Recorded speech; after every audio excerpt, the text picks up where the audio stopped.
Doctor साहब मेरे पैर में मूंछ आ गई। टट्टी कैसी आ रही है? डॉक्टर साहब मेरे सर में बहुत दर्द है। टट्टी कैसी आ रही है? एक तो ना ये इंडिया के डॉक्टरों के पास तुम कोई भी दवा लेने जाओ, इनका पहला सवाल यही होगा, टट्टी कैसी आ रही है?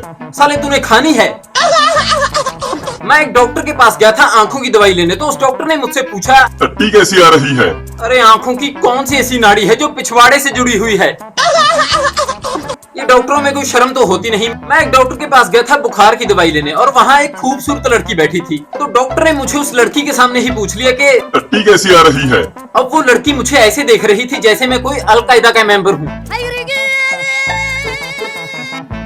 अब मैं वहाँ फंस गया। अगर मैं सच बोल देता कि टट्टी बिल्कुल काली और पतली आ रही है, तो उस लड़की की नजरों में मेरी इज्जत खराब हो जाती, जो इज्जत पहले कभी थी ही नहीं। और अगर मैं झूठ बोल देता कि टट्टी बिल्कुल नॉर्मल है, तो डॉक्टर मुझे गलत दवाई दे देता।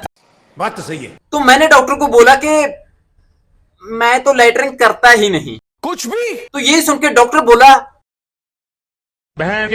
तो हेलो गाइस, आज हम वार्तालाप करेंगे डॉक्टर्स के बारे में। डॉक्टर जिसे इंडिया में लोग डॉक्टर साहब बोलते हैं, डॉक्टर साहब। इंडिया में लोग डॉक्टर को भगवान का दूसरा रूप मानते हैं, क्योंकि भगवान का पहला रूप तो भगवान ही है।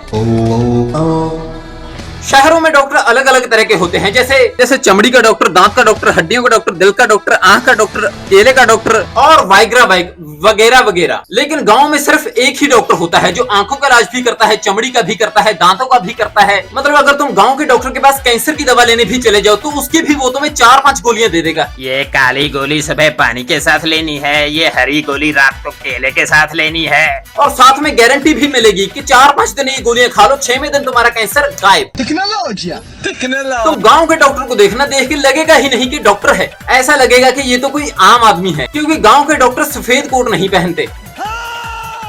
और शहरों में डॉक्टर पढ़ के बनते हैं, लेकिन गांव में डॉक्टर सीख के बनते हैं। मतलब हर गांव में 30-40 साल पहले कोई डॉक्टर था, उसकी दुकान पे झाड़ू पोछा लगाने वाला आगे चल के डॉक्टर बना, फिर उसकी दुकान पे झाड़ू पोछा लगाने वाला आगे चल के डॉक्टर बनेगा। तो ऐसे गांव में ये परंपरा चलती रहती है। बात तो सही है। और अगर तुम कहीं जा रहे हो और वहां तुम्हें किसी दीवार पे बड़े बड़े शब्दों में कुछ लिखा दिखाई दे, तो समझ जाना ये किसी गुप्त रोग अर्थात मर्दाना कमजोरी के डॉक्टर का पता है। वाह रे दुनिया, औरत कमजोर है ये किताबों में लिखा है, लेकिन मर्द कमजोर है ये खुलेआम दीवारों पे लिखा हुआ है। और गुप्त रोग वाले डॉक्टर का पता कोई नहीं ढूंढ सकता, क्योंकि इनका पता लगाने के लिए पहले आपको 40-50 लोगों से पता करना पड़ेगा कि गुप्त रोग वाले डॉक्टर का पता है कहाँ। फिर आपको लोग बताएंगे लेफ्ट जाना, राइट जाना, आगे जाना, पीछे लेना, सीधा जाना, इधर जाना, उधर जाना। फिर आपको एक छोटा सा झोपड़ा दिखाई देगा, वही होता है इनका पता। और गुप्त रोग वाले डॉक्टर को डॉक्टर नहीं हकीम बोलते हैं। और जब आप हकीम के झोपड़े पे पहुंचते हो, तो आपको पता चलेगा कि हकीम तो बाहर गया हुआ है। फिर आपको थोड़ा गुस्सा आएगा। गुस्से से याद आया, कुछ डॉक्टर गुस्से वाले भी होते हैं। मतलब आप इनसे कुछ भी पूछना, उसका जवाब ये गुस्से में ही देंगे। और डॉक्टर साहब कैसे हो? मैं ठीक हूँ, आप बताइए। मैं भी ठीक हूँ। अगर ठीक हो तो यहाँ क्या हो? वो मुझे जुकाम हो गया है। कोई ठंडी चीज खाई थी? हाँ, कल रात आइसक्रीम खाई थी। तो आइसक्रीम मां खाई थी, गर्म करके नहीं खा सकते थे आइसक्रीम को। इनका मुंह 24 घंटे ऐसे ही रहेगा। कभी हंस भी लिया करो। पता नहीं रात को अपनी पत्नी के साथ कैसे सोते होंगे ये।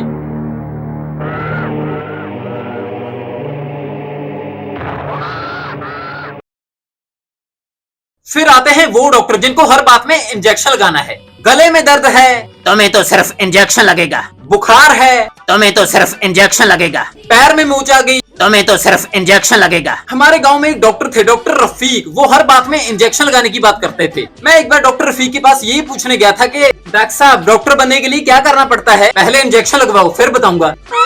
डॉक्टर साहब, मेरे पैर में बहुत दर्द हो रहा है। तुम्हें तो सिर्फ इंजेक्शन लगेगा। नहीं, मुझे इंजेक्शन से डर लगता है। अरे चिंता मत करो, बिल्कुल दर्द नहीं होगा। ठीक है। देखा, हुआ दर्द? अरे दर्द कहाँ से होगा? आपने इंजेक्शन मेरे पिछवाड़े में नहीं, मेरे बटुए में लगा दिया है। सारे नोट गीले कर दिए। फिर आते हैं बॉलीवुड फिल्मों के डॉक्टर। ये डॉक्टर हमेशा आईसीयू में पड़े पेशेंट की तरह सीरियस रहते हैं। मेरा नाम विजय, मेरा नाम विजय, मेरा नाम विजय। बॉलीवुड के डॉक्टरों के मुंह से पहला शब्द यही निकलेगा कि सॉरी सॉरी कहतारू, सॉरी सॉरी कहतारू। Sorry the patient is no more, अर्थात पेशेंट कोई मोर नहीं है। ये भेड़ के घोड़े जब अपनी टट्टी जैसी शक्ल लेके ऑपरेशन रूम से बाहर निकलते हैं, तभी पेशेंट के परिवार को पता चल जाता है कि हमारा बंदा तो गया। खत्म, bye bye, tata goodbye. सारे ऑपरेशन रूम से बाहर आके ही बोलेंगे सॉरी हम पेशेंट को नहीं बचा पाए। अगर आप पेशेंट को 1 घंटा पहले ले आते तो शायद उनकी जान बच जाती। पर डॉक्टर साहब एक्सीडेंट ही 20 मिनट पहले हुआ था। तो अगर आप पेशेंट को 1 घंटा पहले हॉस्पिटल में ले आते तो आज उनका एक्सीडेंट होता ही ना और आज वो जिंदा होते। तेरी माँ। और अगर किसी इंसान से कोई गलती हो जाए तो लोग बोलेंगे कोई बात नहीं, गलती इंसान से ही होती है। लेकिन अगर किसी डॉक्टर से गलती हो जाए, वो मुझसे गलती हो गई। क्या डॉक्टर साहब, वो जब मैं आपकी चाची को इंजेक्शन लगा रहा था तो मुझे जोर से छींक आ गई। तो इंजेक्शन आपकी चाची की के अंदर चला गया। भयंकर। तो चलो यार अब इस वीडियो को खत्म करते हैं। और अगर वीडियो अच्छी लगी तो तुम्हें तुम्हारी माँ की कसम लाइक करके जाना, सब्सक्राइब करके जाना, हाइप करके जाना, कमेंट करके जाना, शेयर करके जाना। बाय।